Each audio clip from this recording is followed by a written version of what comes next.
Hi, Leo Drager here. I want to talk to you about how to find generic vulnerable SQL injection websites, which is basically the precursor to the next program that we realistically are going to discuss, SQL Map. So one of the easiest things to do and how pretty much everybody is finding vulnerable SQL injection sites is realistically to go over to Google and you're going to search for PHP ID equal to, or ID equal to 1. Either way is probably the most popular way to start finding vulnerable SQL injection sites. So it really doesn't matter if you want to start at 1 or just PHP ID equals. So we're just going to do ID equals. And we will start seeing that there's only, I don't know, 2 billion, resources or links that most people could potentially start exploiting. Now, I want to kind of zoom out here and talk about the principles of information security: confidentiality, integrity, and availability. Now, from a confidentiality point of view, these companies or websites or search results, they're basically disclosing certain information that's publicly available. So since they're disclosing it not only to us but to everybody else in the world, we can use the disclosure to us to kind of peer into their world a little bit more. But I wouldn't consider us hacking them until we start changing the integrity of the destination website. And if you search for YouTube videos on the same similar subject, some people take the envelope a little too far. They start poking and prodding and running SQL map commands and queries and scripts against targets.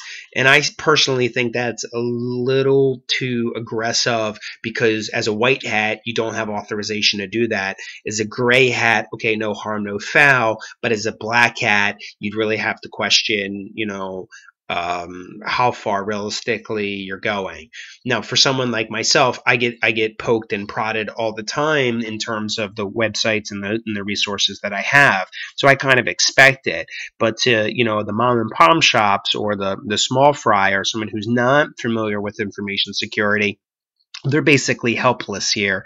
And you don't want to destroy their websites, change the integrity of their systems, knock them offline, or use the disclosure to their advantage. So there is a way to operate ethically here, legally, but the minute you start changing the integrity of your destination systems, you'd really have to wonder if you're operating legally versus illegally. So clearly I'm not going to be advocating anything illegal here, and I need to do these videos in a way that I'm not doing anything illegal, because the only thing I know about prison is I'm too good looking to go.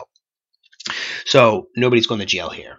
So what I've done here is shown you how to start finding vulnerable SQL injection sites. Now, any of these phpIDs,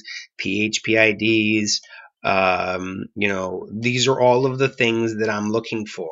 Now, let's say that I was hired as a penetration tester to do some evaluations inside of a company. Okay, I could start combining this with in URL linuxwarrior.com and search for that specifically to see if a particular website is also vulnerable, or if I can actually pull that from a particular video.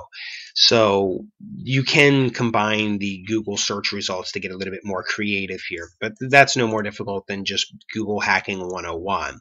Okay, so it's this syntax specifically that I'm using here that I would use in my SQL map statements, which I'll start that in some of the next videos. Okay, so that's it. Basically, that's generically how you find a vulnerable SQL injection site.